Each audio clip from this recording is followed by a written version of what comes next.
যারা নিজেদের ঘাম ঝরিয়ে খায় তাদেরকে রাসূল সাল্লাল্লাহু আলাইহি ওয়াসাল্লাম পড়তে পছন্দ করতেন। এক সাহাবী তিনি জঙ্গলে গাছ কাটতেন, লাকড়ি বানিয়ে সেটাকে বিক্রি করে খেতেন।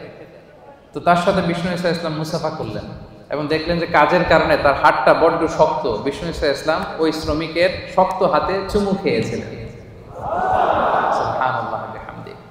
তো আপনাদের জন্য জান্নাতে যাওয়া সহজ, কারণ আপনাদের ইনকাম হালাল, ঠিক কিনা?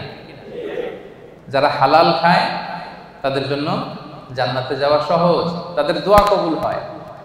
হারাম ইনকাম যদি কারো হয় এবং হারাম খেয়ে যে বর্ধিষ্ণু দেহ তৈরি হয়, এই দেহ কখনো আল্লাহর জান্নাতে প্রবেশ করবে না। আপনারা মুস্তাজাবুদ দাওয়া, আপনারা দোয়া করলেই কবুল।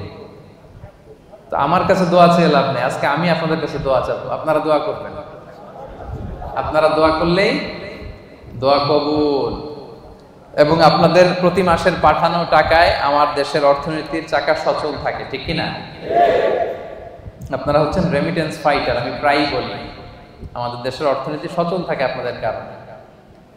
সো এই জন্য আপনারা বুকটাকে বড় করে চলবেন, ভয় পাবেন না কোথাও। বুঝতে পারছেন তো? You are the true hero, the real hero of Bangladesh. আপনারাই বাংলাদেশের প্রকৃত হিরো। সো যারা শ্রমজীবী তারা আল্লাহ তাআলার কাছে অত্যন্ত বেশি প্রিয়, বিষ্ণু সাল্লাল্লাহু আলাইহি ওয়াসাল্লামের কাছেও তারা ছিল অত্যন্ত বেশি প্রিয়।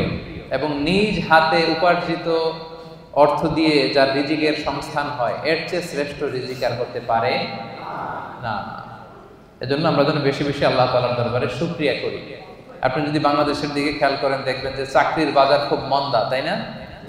জিনিসপত্রের দাম অনেক বেশি, ব্যবসা বাণিজ্যে অনেকের লস। তো সেই দৃষ্টিকোণ থেকে আমরা আল্লাহর জান্নাতে আছি মালয়েশিয়াতে, কি বলেন? একেবারে বাংলাদেশ থেকে কাছে। ঢাকা থেকে চট্টগ্রাম আসতে যত সময় লাগে, ঢাকা থেকে কেএল আসতে তার চেয়ে কম সময় লাগে, কি বলেন? এরপর মুসলিম কান্ট্রি, আজান শোনা যায়। এমন অনেক দেশ আছে আপনি সারা বছর আজান শুনবেন না, নামাজ পড়ার সুযোগ পাবেন না, কিন্তু মালয়েশিয়াতে আলহামদুলিল্লাহ। তো এটা অনেক বড় রহমত। এখানে বাংলাদেশি আমার যে ভাইয়েরা ক্লিনিং এর কাজও করে, তার পক্ষ থেকে 20 থেকে 25 হাজার টাকা প্রতি মাসে বাংলাদেশে ঢুকে। আলহামদুলিল্লাহ। সো আল্লাহ আমাদেরকে ভালো রেখেছেন। যে অবস্থাতেই আমরা থাকি না কেন আমরা শুকর করব একজনের, তিনি কে? আজকে আপনাদের ছুটির দিন। এই ছুটির দিনে অনেক ব্যস্ততা থাকে, অনেক কাজকর্ম থাকে, সবকিছুকে পেছনে ফেলে আল কোরআন আল কারীমের দুর্বার আকর্ষণে কোরআন থেকে তাফসীর শুনবার জন্য আপনারা এসেছেন। এজন্য আমার অন্তরের অন্তঃস্থল থেকে আপনাদের শুভেচ্ছা জানাই। প্রিয় ভাইরা, কোরআন এটা হচ্ছে আল্লাহ তাআলার পক্ষ থেকে আমাদের জন্য দ্য লাস্ট মেসেজ। যা বলার আল্লাহ তাআলা এই কোরআন আল কারীমে বলে দিয়েছেন। নতুন করে তিনি আর কিছু বলবেন? সবাই কথা বলেন, নতুন করে তিনি কিছু বলবেন না। যা বলার সব তিনি কোরআনে বলে দিয়েছেন। আমাদের হেদায়েতের জন্য এই কোরআনই যথেষ্ট। এবং এই কোরআন আমাদেরকে সঠিক জীবন দর্শন শেখায়। আপনি কি করে আপনার ফ্যামিলি চালাবেন, আপনি কি করে আপনার সমাজ চালাবেন, কি করে রাষ্ট্র পরিচালনা করবেন, তার সব কিছুর ইনস্ট্রাকশন, গাইডলাইন এই কোরআনে আছে না নাই? এজন্য জীবনটাকে যদি সুন্দর করতে হয় তাহলে এই কোরআন থেকে আমাদের প্রেসক্রিপশন নিতে হবে। কোত্থেকে প্রেসক্রিপশন নেবেন? মনে থাকবে? This is the first and foremost reminder tonight, to this evening, to you. আপনাদের প্রতি আমার এই প্রথম রিমাইন্ডার হচ্ছে আমরা এই কোরআন থেকে প্রেসক্রিপশন নিব। ডাক্তারের কাছে গেলে ডাক্তার কি লিখে দেয়? প্রেসক্রিপশন লিখে দেয়। তো এই জীবনটাকে যদি সুন্দর করতে হয়, আখিরাতকে যদি সুন্দর করতে হয়, জান্নাতের অধিকারী যদি হতে হয়, আমাদেরকে কোরআন থেকে প্রেসক্রিপশন নিতে হবে। রাজি আছেন তো সবাই? কোরআন থেকে প্রেসক্রিপশন না নিলে আপনার জীবন সুন্দর হবে না। কোরআন থেকে প্রেসক্রিপশন না নিলে আপনার পরিবার শুদ্ধ হবে না। কোরআন থেকে প্রেসক্রিপশন না নিলে আপনার সমাজ শুদ্ধ হবে না। কোরআন থেকে প্রেসক্রিপশন না নিলে এই বিশ্বটা সুন্দর হবে না। কোরআন থেকে প্রেসক্রিপশন না নিলে শুধু দুর্নীতি দমন কমিশন দিয়ে দুর্নীতি বন্ধ করা যাবে না। প্রেসক্রিপশন নিতে হবে কোরআন থেকে। এটা হচ্ছে সব সমস্যার সমাধান, the solution to all problems we are facing right now in our society. আমরা আমাদের দৈনন্দিন জীবনে, আমাদের সমাজে, পরিবারে যত সমস্যা আপনি ফেস করেন তার সমাধান কোরআনের ভেতরে দিয়ে দিয়েছে কে? এবং এটা পৃথিবীর সবচাইতে নির্ভুল কিতাব। বর্তমান পৃথিবীতে সবচাইতে নির্ভুল কিতাব। এটার চাইতে নির্ভুল গ্রন্থ আর আছে? আল্লাহ যা বলেছেন সবই নির্ভুল, সবই মহাসত্য। কিন্তু কোরআন পাঠানোর আগে যে কিতাবগুলো আল্লাহ তাআলা তাওরাত, জাবুর, ইনজিল পাঠিয়েছিলেন ওগুলো চেঞ্জ হয়ে গেছে। এগুলো বিভিন্ন রাজা বাদশারা, বিভিন্ন পাদ্রীরা তাদের প্রয়োজনে বিভিন্ন আয়াতে, বিভিন্ন সূরার ভিতরে কি করে ফেলছে? চেঞ্জ করে ফেলছে। চেঞ্জ হয় নাই শুধু কোরআনে। আলহামদুলিল্লাহ পড়বেন না? তাহলে the most original and authentic book in the world এটা আমাদের হাতে আছে। আল্লাহ তাআলা বলছেন যালিকাল কিতাবু লা রাইবা ফি হুদাল লিল মুত্তাকিন। This is the book, the most authentic and original book in the world, whereof there is no doubt in it, and a guidance to those who are muttaqin. এটা এমন বই যে বইয়ে কোনো ভুল নাই, কোনো সন্দেহ নাই, এবং মুত্তাকিনদের জন্য এই বইটাকে আমি হেদায়েতের গাইডলাইন করে দিয়েছি। পড়েন সুবহানাল্লাহ। তো এই কোরআন পেয়ে আমরা খুশি না বেজার? সেপাঙ্গের ভাইয়েরা, এখানে মানে ছুটির দিনে কোরআন শিক্ষার, সন্ধ্যাকালীন কোরআন শিক্ষার আসর জমে না? নাই? এমন কোন আল্লাহর বান্দা নাই হাফেজে কোরআন যে ভাইদেরকে কোরআন শেখাবে? আছে? এটা আছে না? তো এটাতে আপনারা শরীক হন সবাই। যারা পারেন না শুদ্ধ করে নেবেন। আপনি মালয় ভাষা পারেন, আপনি ইংরেজি পারেন, আপনি আরবি পারেন, কিন্তু কোরআন পারেন না, এটা আল্লাহ মেনে নিবে? কথা বলেন, মেনে নিবে? খেয়াল রাখবেন, no excuse will be granted that day. সেদিন আল্লাহ কোনো এক্সকিউজ নেবে না। অনেক হিন্দু কোরআন পারে। এই যে গিরিশচন্দ্র সেন, তিনি কিন্তু কোরআনের অনুবাদ করেছিলেন। হ্যাঁ, কেউ কেউ বলে প্রথমে, কেউ কেউ বলে দ্বিতীয়, যা হোক তিনি কোরআনের অনুবাদ কিন্তু করেছিলেন। তো আল্লাহ সেদিন বলবে, হিন্দু হয়ে সে কোরআন পারে, তুই পারলি না কেন? কথা বলেন, এক্সকিউজ আছে? মালয় ভাষা 6 মাসে শিখে ফেললেন। হ্যাঁ, সাতু দুয়া তিগে আমফাতনিমা তো ভালোই বলতে পারেন। তো মালয় ভাষা শিখতে পারো, তুমি কোরআন পারো না কেন? কোনো এক্সকিউজ আল্লাহ সেদিন গ্রহণ করবে? কথা বলেন, no excuse will be granted that day. প্রিয় ভাইরা, সেদিনটা বড্ড ভয়ঙ্কর। সেদিন বন্ধু বন্ধুকে চিনবে না, মা ছেলেকে চিনবে না, স্বামী স্ত্রীকে চিনবে না, পীর সাহেব মুরিদকে চিনবে না, দলের নেতা কর্মীকে চিনবে না। ঠিক কিনা? দিনটা বড্ড ভয়ঙ্কর। আপনার প্রশ্নের জবাব আপনাকেই করতে হবে। তো সেদিন কোনো এক্সকিউজ আল্লাহ শুনবে না। আল্লাহ বলবে, সব পারো, এটা পারো না কেন? তো এই জন্য আমরা নিয়ত করে ফেলি যে আমরা সহি শুদ্ধভাবে এই কোরআনটাকে শিখবো। ইনশাল্লাহ সবাই বলে নেই। এতগুলো মানুষ ইনশাআল্লাহ বললে এতটুকু আওয়াজ হবে, আমি বিশ্বাস করি। সবাই শিখবেন? মনে থাকবে না? ভুলে যাবেন আবার? বলবেন না তো? আল্লাহ তাআলা তুমি আমাদেরকে তৌফিক দান করে পড়েন। আমি এই মহাগ্রন্থের মহাবিশ্বয় আল কোরআন আল কারীমের একটা সূরার একটা আয়াত তেলাওয়াত করেছি, সূরাতুত তাওবা।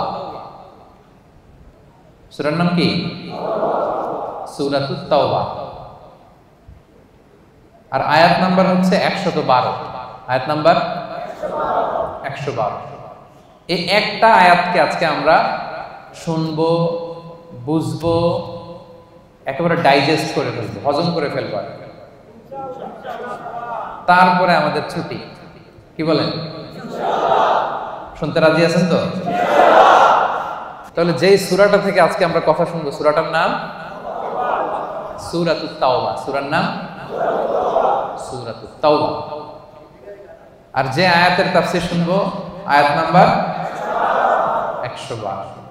আচ্ছা, এই আয়াতে আল্লাহ তাআলা বিশ্বাসী বান্দার 9টা গুণের কথা বলেছেন। কয়টা? আমরা সবাই বিশ্বাসী না? আখিরাতে বিশ্বাস করেন তো আপনারা? তো আমরা বিশ্বাসী। শুধু বিশ্বাসী বলে হাত তুলে রাখলেই সেদিন মাফ পাওয়া যাবে না। কিয়ামতের দিন আল্লাহ, আমি ঈমানদার, যাও জান্নাতে যাও, এরকম খবর আছে? শুধু বিশ্বাসী বললে সেদিন মুক্তি মিলবে না, নাজাত মিলবে না। আপনার কিছু কোয়ালিটিস থাকতে হবে, অ্যাট্রিবিউটস থাকতে হবে। এই কোয়ালিটিগুলো যদি থাকে তবেই নাজাত মিলবে। এই 9টা কোয়ালিটি যাদের মধ্যে থাকবে আল্লাহ তাআলা বলেন ওয়াবাশশিরিল মুমিনিন, ওই সমস্ত বিশ্বাসীদেরকে নবী হে আপনি জান্নাতের সুসংবাদ দিয়ে দেন। 9টা গুণের কথা আজকে আমরা শুনব, এবং সবচেয়ে গুরুত্বপূর্ণ কথা হচ্ছে আমি কিন্তু জিজ্ঞেস করবো আবার মাঝে মাঝে ফাঁকে ফাঁকে আমি জিজ্ঞেস করবো যে আপনারা বুঝতে পারলেন কিনা। তাহলে কয়টা গুণের কথা আল্লাহ তাআলা বলেছেন? 9টা। তো 112 নম্বর আয়াতের আগের আয়াতে আল্লাহ তাআলা আমাদের সাথে একটা এগ্রিমেন্ট করেছেন, একটা কন্ট্রাক্ট করেছেন, চুক্তি। আল্লাহ তাআলা বলেছেন যে তোমরা তোমাদের জীবন, তোমাদের সম্পদ আমারে দিয়ে দিবা, আমি আল্লাহ তোমাদের জান্নাত দিয়ে দিব। আল্লাহ তাআলা আমাদের কাছ থেকে আমাদের জীবন, আমাদের সম্পদ কিনে নিয়েছেন, বিনিময়ে তিনি আমাদেরকে জান্নাত দিবেন। আল্লাহু আকবার। এখন যদি বুঝে থাকেন তাহলে উত্তর দেন। এই যে আল্লাহ আমাদের জীবন কিনতে চায়, আমাদের জীবনের মালিক কে? আল্লাহ যে আমাদের সম্পদ কিনতে চায়, আমাদের সম্পদের মালিক জীবনের মালিকও, সম্পদের মালিকও, আবার এই দুইটা কিনতে চায়ও। সুবহানাল্লাহ বলবেন না? দেখেন, উনার দেওয়া জিনিস উনি কিনে নিয়ে আমাদেরকে পুরস্কার দিতে চায়। সুবহানাল্লাহ। অবস্থাটা এমন, আমি আমার মেয়েকে একটা চিপস কিনে দিলাম। চিপস কে কিনে দিল? হ্যাঁ, আমি কিনে দিলাম। কয় আল্লাহ। একজন বলতেছে আল্লাহ নাকি কিনে দিছে। বাবা বলছে? ও মাশাআল্লাহ, ঠিক আছে। বাবা বাবা তার কন্যাকে চিপস কিনে দিছে। কি কিনে দিছে? চিপস। আমি আমার মেয়েকে ধরেন চিপস কিনে দিলাম। চিপস কিনে দিয়ে আবার আমি বলতেছি আম্মু আমার একটা চিপস দাও। এরকম বলি না মাঝে মাঝে? বাচ্চাটারে এক প্যাকেট বিস্কিট কিনে দিয়ে বলে আব্বু আমাকে একটা দাও। তো বাচ্চা অনেক সময় বলে না আমি তোমাকে দিব না, আম্মুকে দিব। এরকম আছে না নাই? হ্যাঁ। তো আল্লাহ তাআলা ঠিক এমনটাই করছেন। তিনি আমাদেরকে জীবন দিয়েছেন, তিনি আমাদেরকে সম্পদ দিয়েছেন। আবার আল্লাহ বলে তোমাদের জীবন, তোমাদের সম্পদ আমি আল্লাহ জান্নাতের বিনিময়ে কিনে নিলাম। তো যারা আমরা আমাদের জীবন আল্লাহর জন্য স্যাক্রিফাইস করতে রাজি, আমাদের সম্পদ আল্লাহর জন্য স্যাক্রিফাইস করতে রাজি, তারাই প্রকৃত বিশ্বাসী, আর তাদের জন্যই জান্নাতের সুসংবাদ। আল্লাহ তাআলা বলেন তোমরা যদি প্রকৃত বিশ্বাসী হও তাহলে তোমাদের মধ্যে 9টা গুণাবলী থাকা চাই। সেপাঙের ভাইয়েরা আওয়াজ করে বলেন তো কয়টা গুণাবলী? 1 নাম্বার গুণ হচ্ছে, তোমরা যদি বিশ্বাসী হও তোমাদের প্রথম গুণ হচ্ছে আত্তাইবুন। প্রথম গুণ কি? আত্তাইবুন মানে তওবাকারী। আত্তাইবুন মানে তওবাকারী। তাবা ইয়াতুবু, তওবা মানে হচ্ছে ফিরে আসা। তাবা ইয়াতুবু মানে to go, to return back to your Lord, রবের দিকে ফিরে যাওয়া। আমরা যদি ভুল করি আমরা কার দিকে ফিরে যাই? আল্লাহ ছাড়া আর কোনো দরবারে ক্ষমা চাওয়ার সুযোগ আছে? ক্ষমা চাইতে হইলে, পাইতে হইলে একটাই দরবার আমাদের। দরবারটা কার? নাকি খাজা বাবার দরবার? নাকি ল্যাংটা বাবা, অমুক বাবা, তমুক বাবা? আওয়াজ করে বলেন কার দরবার? এজন্য রব্বুল আলামিন বলেন ইয়া আইয়ুহাল্লাযীনা আমানু তুবু ইলাল্লাহি তাওবাতান নাসুহা। ওহে বিশ্বাসীরা, ভুল করেছো, অন্যায় করেছো, অপরাধ করেছো, নিরাশ হবা না, হতাশ হবা না, আল্লাহর কাছে তওবা করো, খালিস তওবা। সুবহানাল্লাহ পড়ুন। তুবু ইলাল্লাহি তাওবাতান নাসুহা, খাঁটি তওবা করো, একনিষ্ঠ মনে তওবা করো। তওবার মতন তওবা করলে সব গুনাহ মাফ করে দেয় কে? আল্লাহ তাআলা শিখিয়ে দিচ্ছেন, ভুল করেছো, অন্যায় করেছো, তওবা করো, ফিরে আসো আমার দিকে। আমি আল্লাহর দরবার তোমার জন্য খোলা। It's open for you 24/7। সপ্তাহের 7 দিন, দিনের 24 ঘন্টা, মাসের 30 দিন খোলা। আল্লাহ বলে ডাক দিলেই তিনি ডাকে সাড়া দেন। সুবহানাল্লাহ। আবার হাদিসে কুদসিতে আল্লাহ বলেন ফাইন যাকারানি ফি নাফসি যাকারতুহু ফি নাফসি। বান্দা যদি একা একা আমারে ডাকে, আমিও তারে একা একা ডাকি। আল্লাহু আকবার। ওয়া ইন যাকারানি ফি মালাইন যাকারতুহু ফি মালাইন খায়রিন মিনহু। বান্দা যদি বিশাল সমাবেশ করে আমি আল্লাহরে ডাকে, আমি আল্লাহ ফেরেশতাদেরকে নিয়ে আরো বড় সমাবেশ করে বান্দারে ডাকি। ওয়া ইন তাকাররাবা ইলাইয়া বিশিবরিন তাকাররাবতু ইলাইহি যিরাআন। আমার বান্দা যদি আমার দিকে 1 বিঘত এগিয়ে আসে, আমি আমার বান্দার দিকে 1 হাত এগিয়ে যাই। ওয়া ইন তাকাররাবা ইলাইয়া যিরাআন তাকাররাবতু ইলাইহি বা'আন। বান্দা যদি আমার দিকে এক হাত এগিয়ে আসে, আমি আমার বান্দার দিকে 2 হাত এগিয়ে যাই। ওয়া ইন আতানি ইয়ামশি আতাইতুহু হারওয়ালা। বান্দা যদি আমার দিকে হেঁটে হেঁটে আসতে চায়, আমি আল্লাহ বান্দার দিকে দৌড়ে দৌড়ে যাই। আপনি হেঁটে হেঁটে আসতে চান, আল্লাহ আপনার দিকে দৌড়ে দৌড়ে যাবে। আল্লাহু আকবার। 24/7 তার দরজা খোলা, খোলা তার দরজা। চোখের পানি ছেড়ে আপনি ক্ষমা চান, চাইতে দেরি, তিনি ক্ষমা করতে দেরি করেন। তিনি আমাদের সাহস জুগিয়ে আশ্বাস দিয়ে বলছেন, কুল ইয়া ইবাদিয়াল্লাযীনা আসরাফু আলা আনফুসিহিম লা তাকনাতু মির রাহমাতিল্লাহ ইন্নাল্লাহা ইয়াগফিরুয যুনুবা জামিআ ইন্নাহু হুয়াল গফুরুর রহিম। আল্লাহ বললেন, নবী আমার বান্দাদেরকে বলো, ও আমার গোলাম, আল্লাযীনা আসরাফু আলা আনফুসিহিম, যারা নিজেদের উপর জুলুম করেছো, নফসের উপর যারা জুলুম করেছো, পাপ করেছো, অন্যায় করেছো, ভুল করে ফেলেছো, লা তাকনাতু মির রাহমাতিল্লাহ, আমি আল্লাহর রহমত থেকে নিরাশ হব না। আমি আল্লাহর রহমত থেকে নিরাশ হয়ে যাব না। ক্ষমা চাও, ক্ষমার মতো ক্ষমা চাইলে সব গুনাহ ক্ষমা করে দিতে পারে কে? আল্লাহ। আপনি কত গুনাহ করছেন? আপনি কত পাপ করেছেন? আপনি কত ভুল করছেন? আপনার ভুল, আপনার পাপ, আপনার অন্যায় যদি হয় পাহাড়ের সমান, আল্লাহর দয়া হচ্ছে আকাশের সমান। ও সেপাঙের ভাইরা, আপনার ভুল, অন্যায় আর অপরাধ যদি হয় খালের পানির সমান, বিলের পানির সমান, আমার আল্লাহর দয়া সাগরের পানির সমান। আপনার ভুল, অন্যায়, পাপ যদি হয় সাগরের পানির সমান, আমার আল্লাহর দয়া, ভালোবাসা মহাসাগরের পানির সমান। তিনি যে কত বড় দয়ালু, আল্লাহ তাআলা যে কত বড় মেহেরবান, আপনি কল্পনাও করতে পারবেন না। আরশের উপরে আল্লাহ তাআলা বিশাল এক সাইনবোর্ড টানিয়ে রেখেছেন। এই যে আপনাদের এখানে কোম্পানির এদিকে যখন ঢুকলাম, দেখলাম যে WRP Asia Pacific SDN PhD লেখা আছে না সাইনবোর্ডে। আল্লাহ তাআলা আরশের উপরে বিশাল এক সাইনবোর্ড টানিয়ে রেখেছেন। ওই সাইনবোর্ডে তিনি লিখে রেখেছেন, সাবাকাত রাহমাতি গাদাবি, সাবাকাত রাহমাতি গাদাবি। এর মানে হচ্ছে আমার ভালোবাসা, রহমত আমার রাগের উপরে বিজয় লাভ করেছে।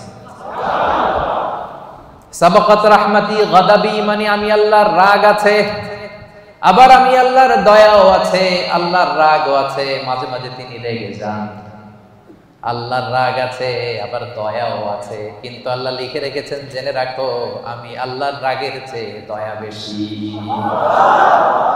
দুটোই আছে, রাগও আছে, দয়াও আছে, কিন্তু কোনটা বেশি? দয়া। আমরা আল্লাহর দয়ার ভিখারি। সেপাঙের ভাইয়েরা, কিসের ভিখারি? দয়ার ভিখারি। সব সময় আল্লাহর দয়ার ভিখারি হবে, মুখস্থ রাখবেন এটা। আজকে ফেসবুকে স্ট্যাটাস দিয়ে দিবেন যে আমরা আল্লাহর দয়ার ভিখারি। আমরা কিসের ভিখারি? দয়া। আমরা আমাদের আমল দিয়ে জান্নাতে যেতে পারবো? এই যে আমরা ভাঙ্গাচুরা নামাজ পড়ি, রোজা রাখি, যাকাত দেই, এটা দিয়ে জান্নাতে যাওয়া যাবে? সেপাঙের ভাইয়েরা, বাঁচতে যদি চান আজকে ফর্মুলা শিখাই দেই। আল্লাহর কাছে আমরা কোনোদিন আমাদের আমল নিয়ে বড়াই করব না, আমরা শুধু তার দয়া চাই। আমরা সব সময় আল্লাহরে বলবো, আল্লাহ তোমার দয়ায় তুমি আমাদেরকে জান্নাত দিয়ে দিও, তুমি দয়া করে মায়া করে জান্নাতের কিনারায় একটু জায়গা করে দিও, ঠিক কি না? এজন্য খবরদার, আমলের বড়াই করা যাবে না। বনি ইসরাইলের একজন বড় আবেদ, সারা রাত তাহাজ্জুদ করত, সারাদিন জিকির করত, সব সময় আল্লাহর ইবাদত করত। কিয়ামতের দিন রব্বুল আলামিন তারে ডেকে বলবেন, উদখুলিল জান্নাতা বিরহমাতি, যাও আমার রহমতে, আমার দয়ায় জান্নাতে ঢুকো। কিন্তু উনি আলহামদুলিল্লাহ পড়ে নাই, উনি বলে বালবি আমালি, আল্লাহ আমি আমার আমল দিয়ে যাব। আল্লাহ বলতেছে উদখুলিল জান্নাতা বিরহমাতি, জান্নাতে ঢুকো আমার রহমতে। সে বলে আপনার রহমতে যাওয়া লাগবে কেন? আমি সেজদা তো কম দেই নাই। মনোযোগ আছে আপনাদের? বনি ইসরাইলের আবেদ ভাবে আমি জিকির তো কম করি নাই, সেজদা তো কম করি নাই, ইবাদত তো কম করি নাই, তো আল্লাহর রহমতে আল্লাহর দয়া নিয়ে কেন জান্নাতে যাওয়া লাগবে? সে আল্লাহর সাথে তর্ক শুরু করে দিল। সে বলল বাল বিআমালি, আমি আমার আমল দিয়ে যেতে চাই। বিপদে পড়ে গেছে, নিজেও টের পায়নি কত বিপদে যে পড়ছে। সে বলে বাল বিআমালি, আমি আমার আমল দিয়ে জান্নাতে যেতে চাই। আল্লাহ বলে তাই নাকি? আমল দিয়ে জান্নাতে যাবা? এত আমল করে ফেলছো তুমি, ঠিক আছে, লেটস মেক এ ক্যালকুলেশন। আসো একটা ক্যালকুলেশন করি। তুমি সারা জীবন যে আমল করেছো, এই আমল এক পাল্লায় রেখে দিলাম, আর আমি দয়া করে এই দুনিয়ার সৌন্দর্য দেখার জন্য তোমাকে যে দুটো চোখ দিয়েছি, দুইটা না, এর একটা আরেক পাল্লা রেখে দিলাম। এবার ওজন দেই, ওজন দিয়ে দেখা গেল মুহূর্তের মধ্যে চোখের পাল্লা ভারী হয়ে গেছে। এবার আল্লাহ বলে হিসাব বলে তুই এখন জাহান্নামে যাবি। কই যাবি? তুই তো ক্যালকুলেশনের পাগল। আর ক্যালকুলেশন করছে কার সাথে? সব রাজার বড় রাজা, মহারাজা, ঠিক কিনা? মহারাজার সাথে ক্যালকুলেশন চলে না। বড় বসের সাথে, অফিসের বড় বসের সাথে তর্কাতর্কি চলে? কথা বলেন। ইজ দ্য বিগ বস, উনি যেটা বলে ওইটাই ঠিক, ওইখানে ক্যালকুলেশন চলে না। আল্লাহ বলছিল আমার দয়ায় জান্নাতে যাও, জান্নাতে ঢুকে যাওয়া দরকার ছিল। কি বলেন? এই বোকায় করছে কি, ক্যালকুলেশন শুরু করছে, আমি তো আমল কম করি না, আমি আমল দিয়ে যাব। আল্লাহ বলবে এবার আমল বলে তুই জাহান্নামে যাবি। এবার বনি ইসরাইলের আবেদ কান্না জুড়ে দিল, কাচুমাচু শুরু করে দিল, বলল আল্লাহ আমারে ক্ষমা করে দেন, আমি বুঝি নাই। এবার টনক লাগছে, আল্লাহ আমি বুঝি নাই, উপলব্ধি করতে পারি নাই, আমি বুঝতে পারি নাই, আমাকে ক্ষমা করে দেন। আমার আমল দিয়ে কখনো জান্নাতে যাওয়া যাবে না। আপনার দয়া, আপনার ভালোবাসা, আপনার রহমত দিয়ে আমাকে জান্নাতে ঢোকার সুযোগ দেন।